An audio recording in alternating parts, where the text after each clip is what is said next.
Good morning, afternoon, or evening, everyone, and welcome to today's webinar on academic integrity in action, educational resources, and hands-on experiences, organized as a part of the FAITH project.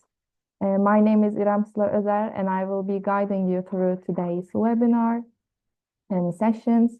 It's a pleasure to have you all here as we discuss one of the most pressing issues in higher education today.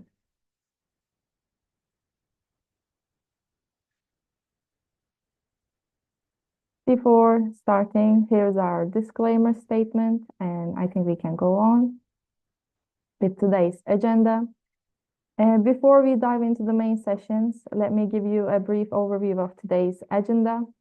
And in the first place, we are going to talk about promoting academic integrity in the digital era, FAITH Project Result 2, and then 3 main sessions will be followed. In session A, which is named Navigating Ethical Use of GenAI in Higher Education, Development of Educational Modules, will be presented by İrem Gürbüz.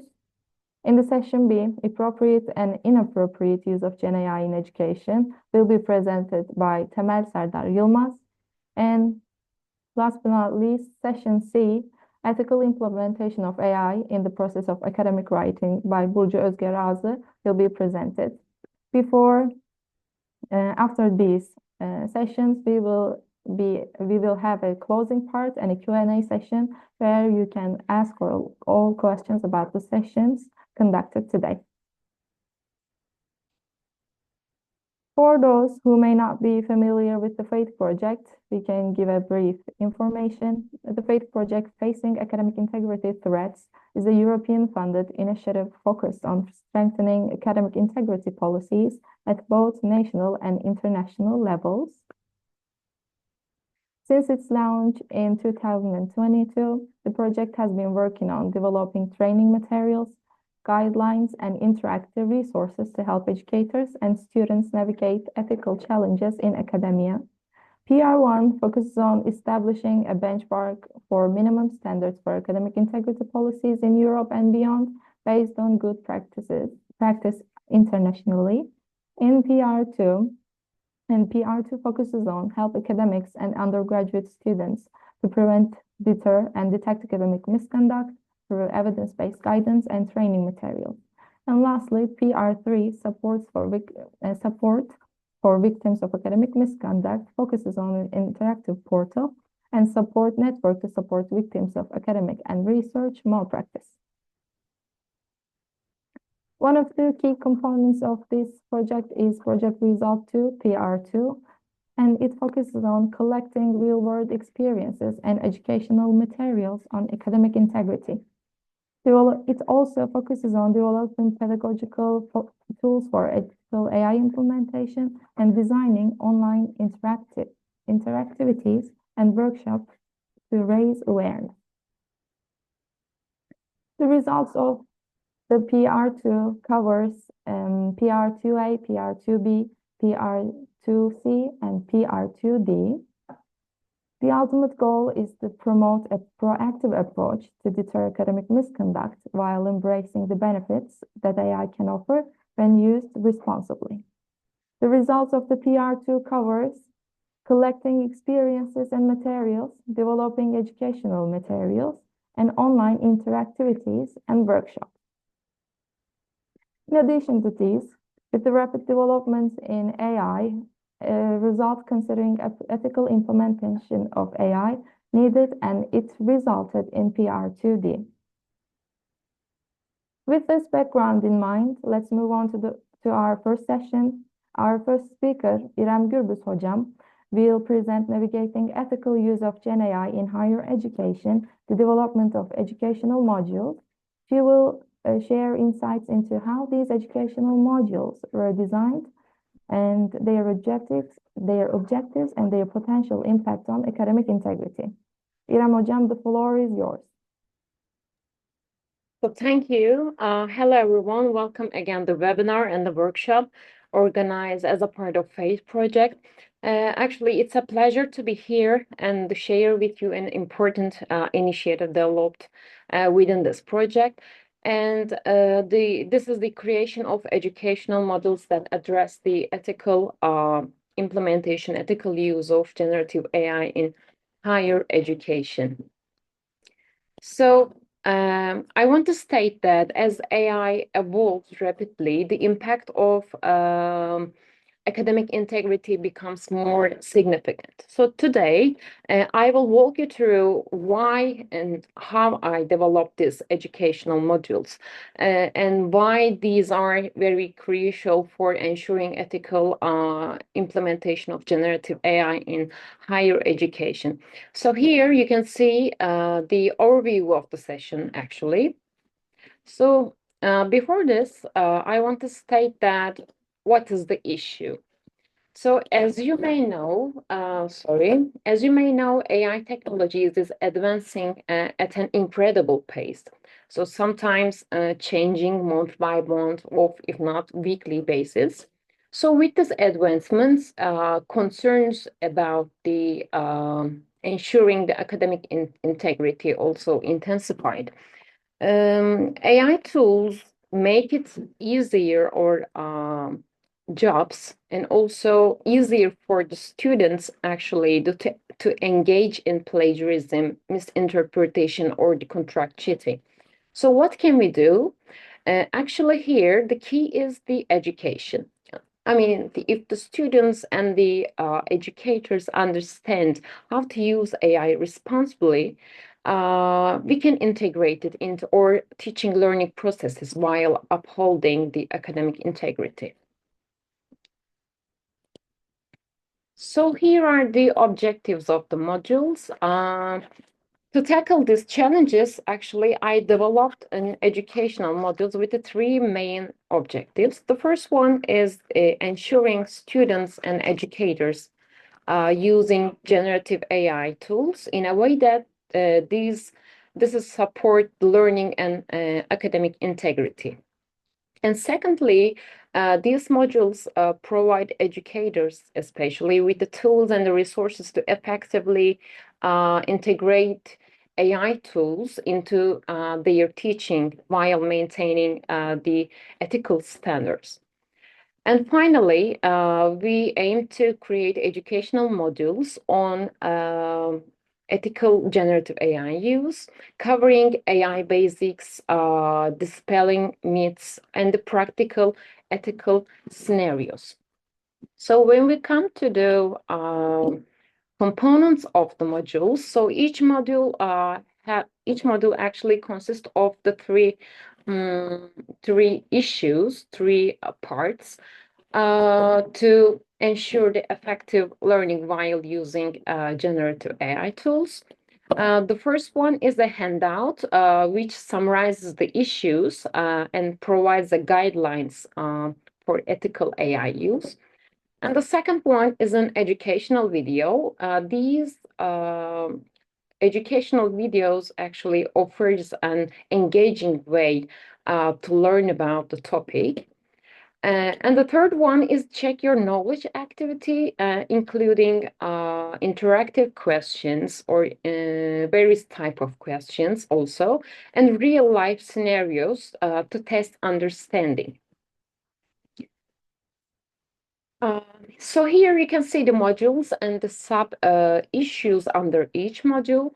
There are totally 10 modules, and they are not only for the students, but also educators and the institutions. Here you can see the introduction, myths of generative AI, a new era. I mean, what is generative AI, how it works, specific applications, and here is ethical considerations while using generative AI in higher education.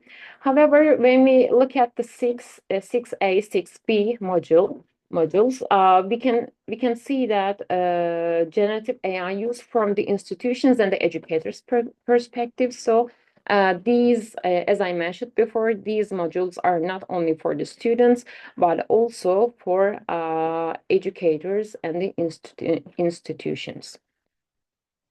So here is the roadmap for developing how I did develop these modules or what is the process. The process actually involved several key steps. Firstly, I asked that who needs these modules? And after that, I analyzed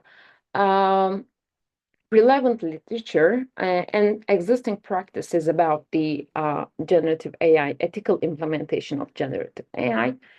And after that, I gathered insights from the students, educators, or the academic board members. Regarding developing scenarios or the learning objectives, I stated I developed that the scenarios and the learning objectives to make the content relatable. And finally, the last versions are structured and also translated into Turkish language by Sibel Can Acar. She is actually one of the member of Center for Academic Integrity of Çanakkale 18 Mart University and a PhD student. They are aim to translating these materials, reaching a broader audience actually. So here you can see the roadmap for developing these modules. So what are the expected impacts of these materials? What do I hope to achieve with these modules? Firstly, greater awareness for academic integrity in the digital era and the reduction in plagiarism and misuse of AI-generated content, creating a culture of responsibility by critical thinking skills, actually, and also enhance learning experiences, especially for students. And then empowerment of educators. As I mentioned before, these modules are both students and the educators. So we are supporting the educators in using tool, integrating ethically into their teaching practices. So finally, fostering a culture of responsibility is the ultimate goal. These are the expected impacts of these materials. So here you can see a sample content of a module. This is the module 2, Myths of Generative AI, and it's the use in education. So we stated here different kind of 10 myths about the generative AI. Here you can see the parts. For example, we asked AI-generated content and the human-produced content are the same things. This is a myth. We stated why this is a myth. This is a myth. So this is a part of an educative video. And here again, the same topic. Here you can see the handout.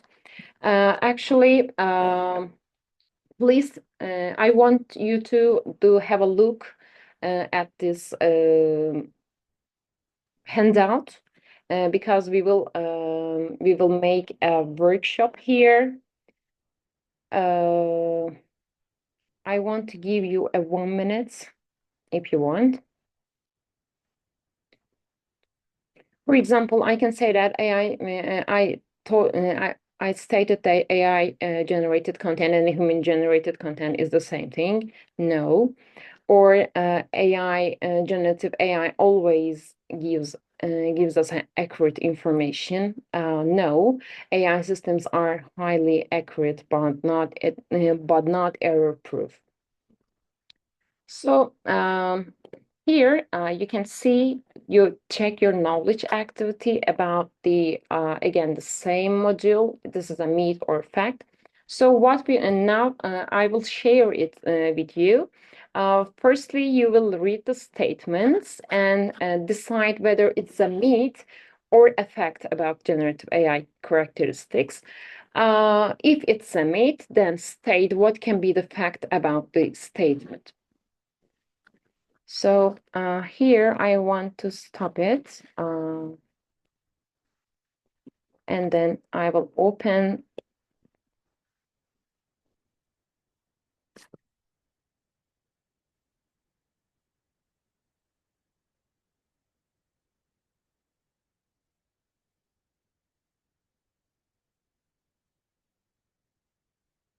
Can you see? Yes, we can see. Perfect. So again here, this is then check your knowledge activity. As I mentioned before, you will read the statements and decide whether it's a myth or a fact about generative AI. If it's a myth, then state what can be the fact about the statement. We can make one or two example on this activity, I guess. So the statement 1, you can read, or I can read aloud again. Content created by artificial intelligence and human-generated content are exactly the same. Actually, we talked about this. This is a myth. Why this is a myth? Human-generated content is more creative and nuanced, reflecting personal experiences and emotions, while AI-generated content is efficient but can lack originality and depth. Balancing both takes advantage human creativity and the AI efficiency. One more. By the way, you can state your answers to the chat box. I can see it. This is the statement 2. AI models can convey biases presenting in training data. Do you have any idea? Is this a myth or fact?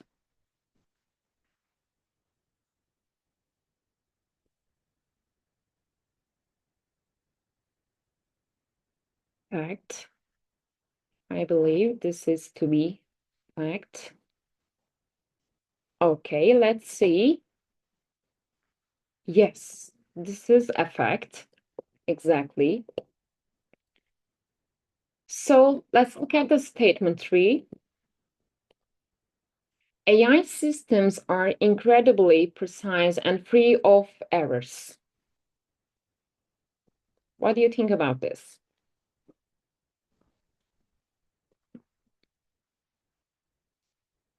This is a myth. Okay, let's look. Yes, this is a myth. Why is this a myth? Let's look. AI systems can be highly efficient and fast, but they're not always precise and can still produce errors because of the characteristics of AI tools, working logic, actually.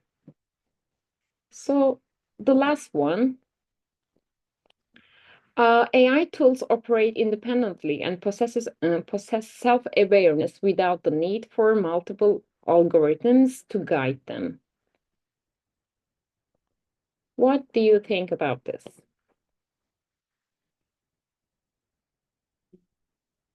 Amit?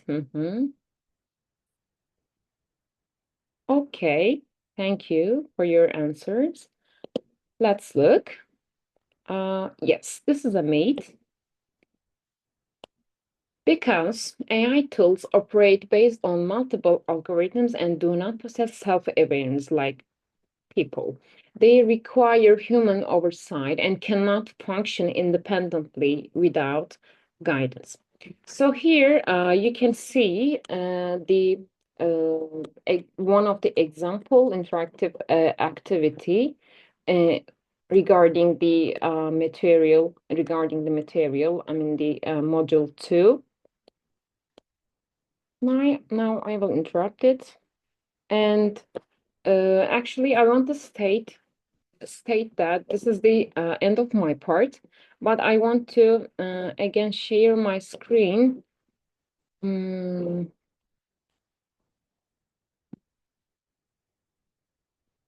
What's this now?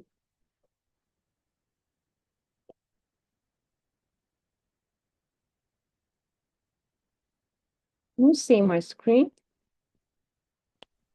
Not now, hocam. No. We can see now. This is okay now? Yeah. Perfect.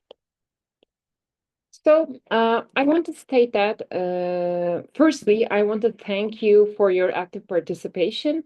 To wrap up, if you are interested in, you can have an access to materials via QR code or the link. I'm not sure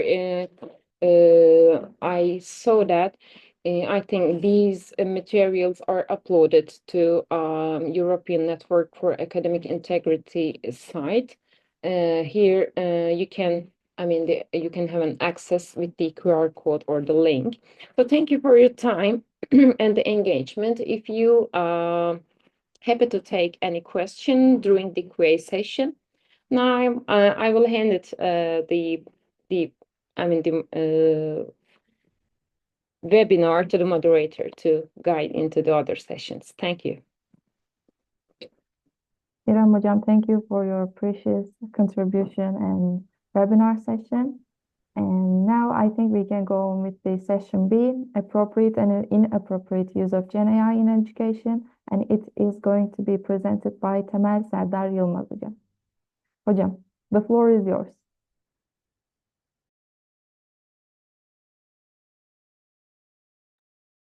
Yes, thank you, İrem Hocam. Hello, dear colleagues and dear students. I'd like to first again thank İrem Sıla Hocam for her nice introduction and thank İrem Gürbüz Hocam for her nice presentation. So in this session, by the way, I hope you can see the presentation, right?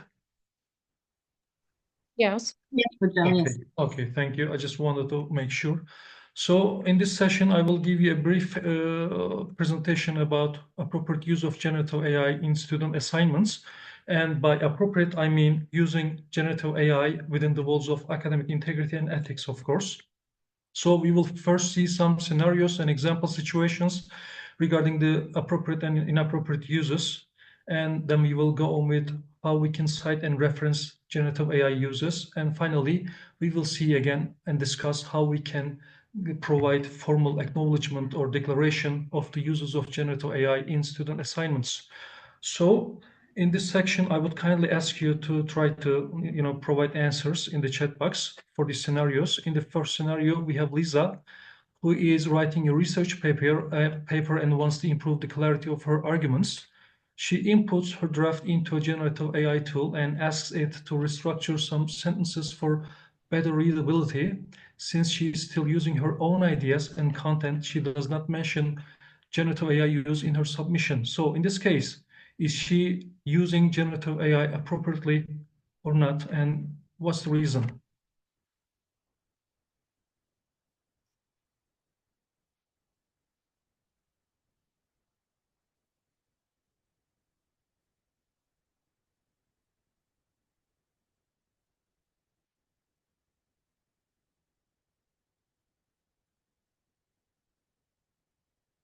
Okay, I'm checking the, yes, okay. Rabia Hocam, thank you. Yes, text enhancement, that's okay. Okay, thank you for your answers. Let me provide the answer. Yes, when you first take a look at it, yes, it's appropriate. Lisa's use of generative AI may be appropriate if her institution allows for AI for language refinement. However, even if the university, allows for benefiting from AI, failing to acknowledge the use is problematic. We have to acknowledge or declare any type of use. Okay, so let's continue with the second one.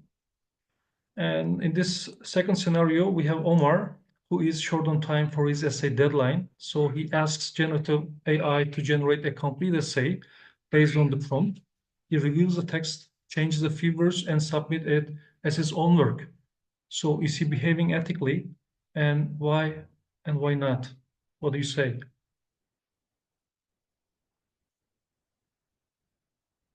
Okay. Okay, yes, it's not acceptable. Yes, not ethical. Thank you for your answers. Yes, as you also stated, even though he made some small edits, he's still presenting AI-generated content as his own, which is a form of plagiarism. And if AI use was permitted, he should have used it as a support tool rather than a direct content generator. Okay, we students must not, let's say, have generative AI do their assignments. So Number 3, Sophie is preparing for an exam and uses generative AI to generate a list of potential quiz questions based on her course topics. She then cross-references the answers with her textbook before studying them. In this case, what do you think? It is appropriate or not?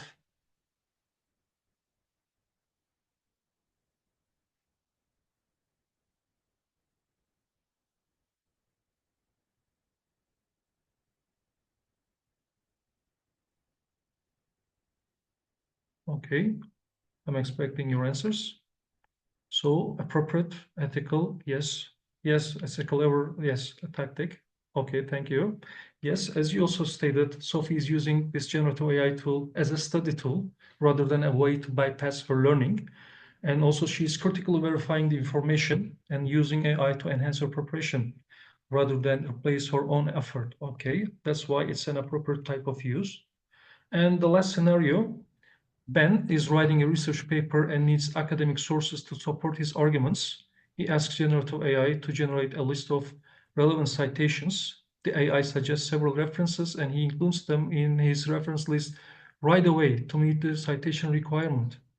So what do you think now? Is it ethical?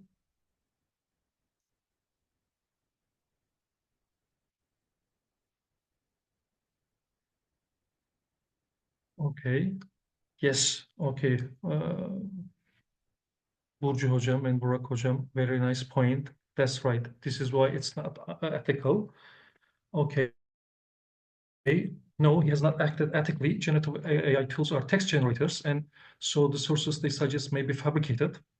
And even if Ben checked the sources and ensures that they are real, they are genuine, he has not actually read them. And citing sources without reading them is misleading because it implies that he has critically examined and integrated their ideas into his work when he has not. So this is not ethical. Okay, thank you for your answers so far. I'm gonna continue with how to cite and reference generative AI. By the way, I need to underscore the importance of a point here. The scenarios, the situations are just examples. Each and every student must be aware of and follow his or her university's or instructor's policies on the use of generative AI. Okay, and regarding the giving citation and referencing generative AI, if you have incorporated any type of generative AI tool like ChatGPT into your research, explain their usage in the method section or an equivalent part of your paper. And for literature reviews, essays, or response papers, you can do it in the introduction part. And within your text, it is important to include the prompt you used along with the AI-generated content. And we will see an example here. According to McAdoo, we can, if you use ChatGPT, for example, you can provide the prompt, like the example here, when prompted with, is the left brain, right brain divide real or a metaphor? The ChatGPT generated text indicated that although the two brain hemispheres are somewhat specialized, the notation that people can be characterized as left brain or right brain is considered to an oversimplification and a popular myth.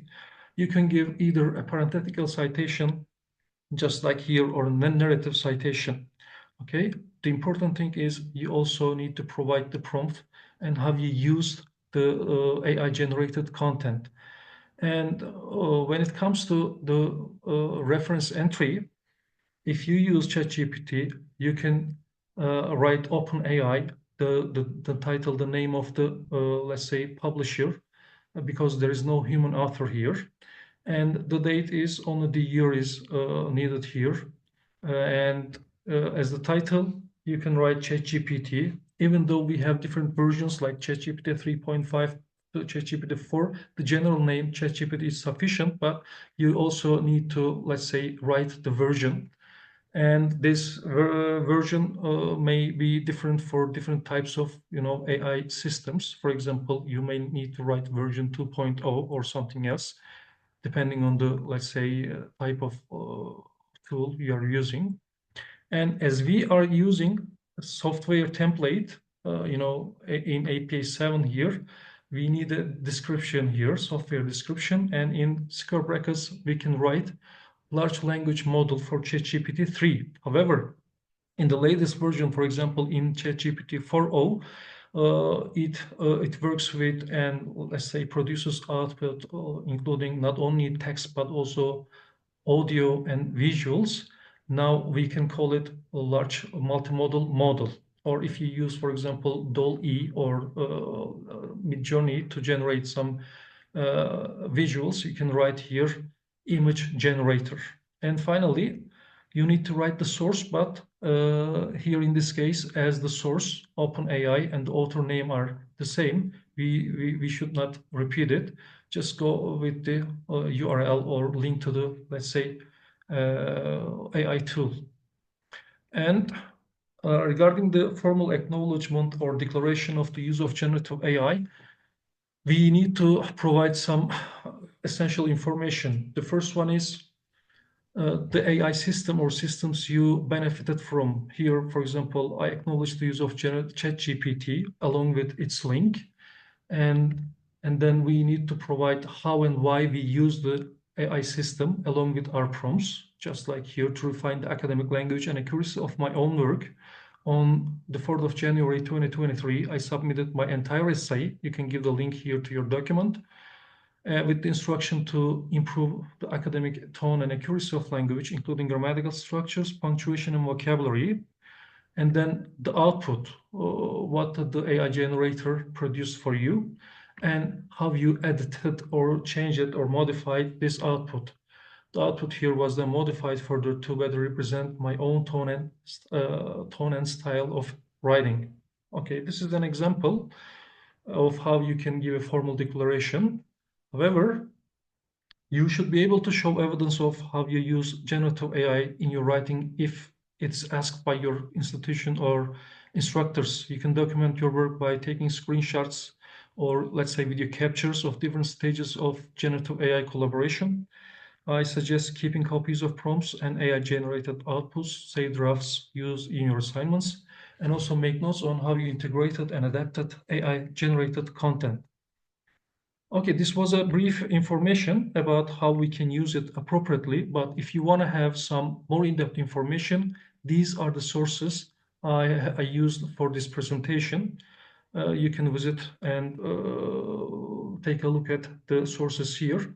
Also, AP Journals has published policies on the use of generative artificial intelligence in scholarly materials. Again, if you want to visit this page, please feel free to take screenshots on this slide, and I can go back to the other one if you like to.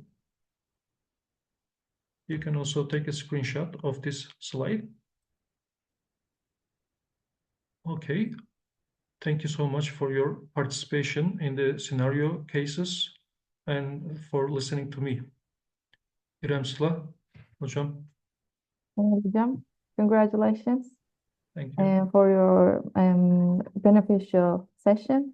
Thank you for your contribution as well. Now, I think we can go on with our last but not least session. It's session C, and it's named Ethical Implementation of AI in the Process of Academic Writing. And it is going to be presented by Burcu Özge Razı hocam. And if she is ready, the floor is yours, hocam. Hello, İrem. Thank you for this beautiful presentation and for this beautiful moderation. And thank you to all the presenters. They have made a very great work. So it's now my turn. Let me share my screen first. Can you see my screen right now? Yes, hocam. Yes, hocam. You can see it. Yes, I think we are ready. Okay. Today's my session is Ethical Implementation of AI in the Process of Academic Writing. It's Ph.D. contributor material. This is the disclaimer. And I will be talking about first the fundamentals of academic writing rubric, development of the manual prompts, purpose of the manual, and how to use this manual. And I will be introducing you prompts of the manual. So this is Fundamentals of Academic Writing, developed by Razı in 2015 and improved in 2023. It's a simplified assessment tool designed to evaluate students' academic writing skills. So here are 5 categories, including 20 items that you can score starting from 0 to 5. It's not only an assessment tool, it's a learning tool for self and peer feedback, and it helps students to refine their academic writing. So it consists of 20 items, as I said before, and here are some categories of introduction, citation, academic writing, parts of academic writings. So you can see the studies, research studies here from the QR codes. So why this rubric is important for us in our study? Because we took all the academic writing skills writing rubric, turn it to GenAI prompts. In that way, students can take feedback on their papers from GenAI. So how we develop these prompts? I mean, transforming a rubric to a GenAI prompts. So it consists of 5 different stages. The first one is the conceptualization of an item from the rubric. Let's take the introduction part. In the introduction part, for example, we have thesis statement. So firstly, we asked GenAI to what it thinks about thesis statement. And then we got the big picture of the concept from GenAI point of view. And then we form the prompt, sometimes broadening it, sometimes narrowing down it. And then we applied question refinement pattern. It's the kind of pattern in prompt engineering. You ask GenAI to refine your question, write it in a way that it understands better. After refining the question, we pilot tested the prompts on 5 different student essays. If the essays are correctly received feedback, then we said that it's okay, this prompt is ready to use. If it's not, we turn back to the prompt formation again. Okay, what is the purpose of this manual? We know that artificial intelligence right now in academic writing especially has some concerns. So here we aim to understand how to use AI ethically and learn how AI can help improve essays by providing feedback. Here we have known that so far AI was approached with some caution. So they thought that it's a way of plagiarism, way of contract cheating, let's say. So we wanted to specify that AI can be a tool for learning, but it's not a replacement for thinking. Here, we also emphasize the critical thinking because we received some feedback from the GenAI. However, it still requires critical thinking. And it's a guidance. We emphasize this here. It's a guidance. It's not a final answer. So you shouldn't take all the feedback coming from GenAI and use it as it is. You must first critically inspect it. And we also wanted to ensure academic integrity by balancing AI and human collaboration, let's say. So how we can use this manual? First of all, we must understand the ethics behind it. So we stated that it's a complement. It's not a first place. It's not in the first place. And while you are receiving feedback, you need to critically evaluate it. Because as in the previous sections, it was mentioned that AI can hallucinate, create biased information. So as a human, we must have agency on the feedback coming from GenAI. And then we must customize AI assistants. How? Let's say we are receiving feedback on an academic writing course, and you must state that at the beginning of receiving feedback, I'm a student, I need ethical feedback, not a correction, not a rewriting, I just want feedback. And then you must inform your teacher that you are using this manual or any other manual you encountered on the internet or digital platforms. You must inform that I am using this manual or any other manual.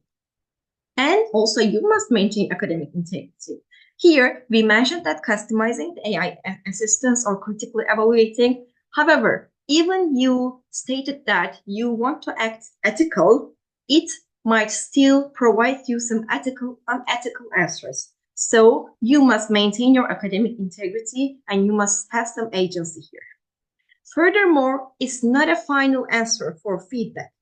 You always need to seek human feedback.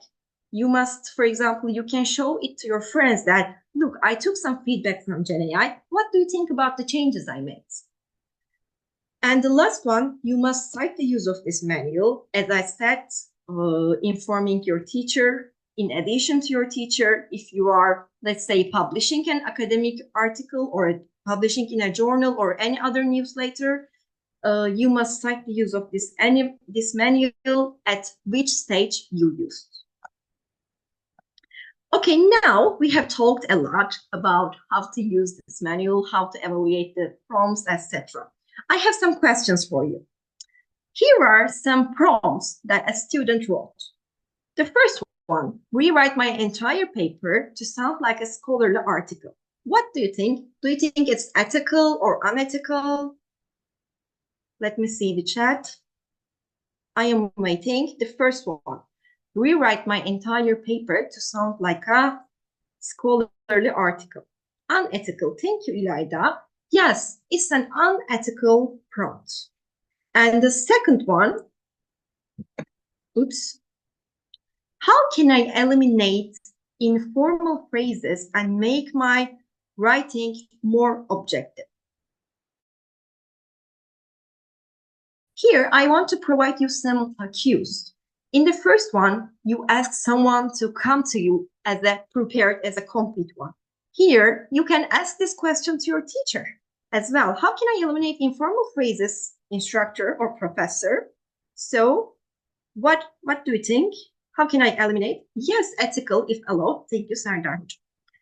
The next one is, what are some common ways to structure an introduction in an academic writing? What do you think? Is this an ethical prompt or unethical prompt?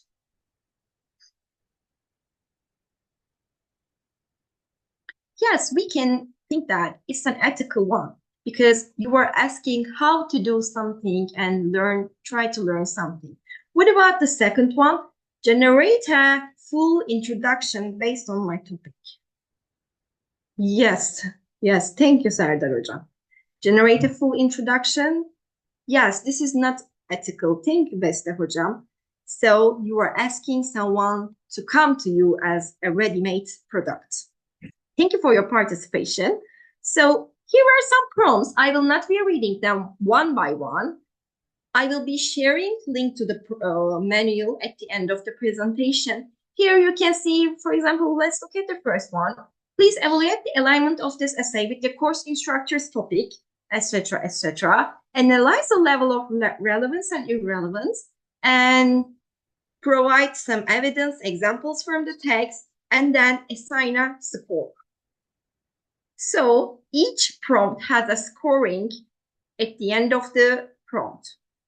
So citations, direct quotations, citation needed, formality, passive voice. So these are all coming from Razı's rubric. Okay. So you can download the manual from the NI's website, also by scanning this QR code. And if you have any questions regarding the use of manual, you can contact me. And I think this is the end of all the sessions. So we are moving to the question and answer session. So your questions are welcome. Thank you. Burcu Hocam, congratulations. And thank you for a very inspiring session. And now we are expecting some questions from you if you have any in the Q&A session. And you can raise your hands and ask some questions, and then we can go on with the closing part.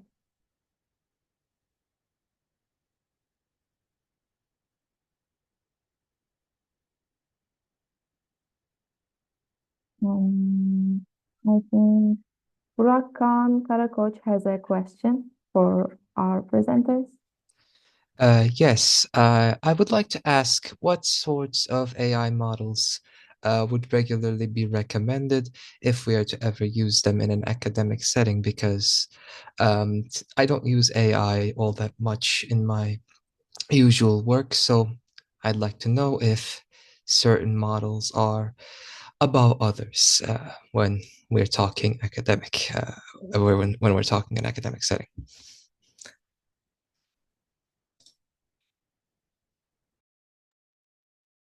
Hocalarım, if you have any opinion, you can go on, I guess.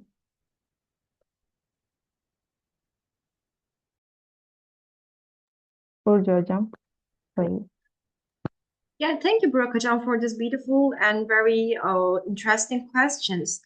Actually, I have been using ChatGPT for a long time because I thought that it's the first one to be developed and the other models following them.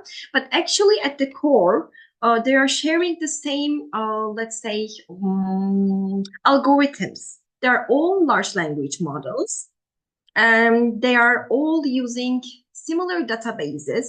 But as far as I know, if I am wrong, please correct me, the biggest database is available at ChatGPT right now. But it is for plus users, I think. For the mini users or previous models, previous, let's say, types of it, it might be limited. But if you purchase a Pro one or the following ones, better advanced ones, you must be reaching a wide range of data. So my suggestion is that if other presenters have any idea, they can share. Thank you very much for the answer. I think we do not have any more questions. Salim hocam, would you like to say a thing? Okay, the floor is yours. Thank you. Thank you, Sıla. Indeed, as a contribution, maybe, of course, there are different models, and we see improvements, daily improvements with all these models. So it's quite difficult to catch up with all these models. But when it comes to ethical responsible, we should always have a question mark in our mind before we use any of those tools. We need to question our aim of using this tool, and always we should consider whether we are using in a reasonable manner, in an ethical manner, especially when it comes to academic purposes. Especially for those who are students. Before getting benefit from using any generative AI tools, we need to contact our lecturers to learn about the policies. Because lecturers will be allowing students either to use those tools, or sometimes they might be preventing their students from using those tools, because teachers or lecturers, they will be considering their course outcomes, and sometimes they want to see the improvement by the students themselves. So if they are using those tools, it might be preventing teachers, lecturers from understanding how their students are progressing.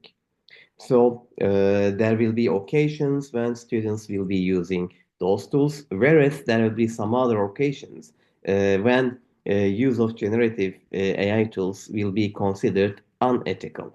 So always check the policies if they are available. If there are no policies available, please contact your lecturer before you get involved, before you benefit from any generative AI tool. This should be a tip for any student. Otherwise, there might be some wrong accusations of unethical practices. And I'd like to thank all presenters here today, all three presenters, and also Sıla, to you for moderating the session. Apart from our audience here, we will be happy to welcome any other questions if they have. Thank you. Thank you, hocam. If anyone has any questions, we can go on with those. If not, I think we can close the session. I'm waiting a little. I can't see any raised hands. I think this means it's time to thank you all for all your contributions, comments, and collaboration by answering the questions in the workshops and etc. Thank you hocalarım for your presentations and Salim hocam for your contributions as well. And see you all. See you And also, I want Yes, to, hocam. and also I want to thank you for, first of all, Professor Dr. Salim Razı and the other FATE project co-operators to give us a chance to talk about generative AI and the academic integrity relationship. And also thank you all your contributors, presenters, participating, I mean also the participants here. Thank you. Okay, bye. Bye. Thank you all again. Thank you.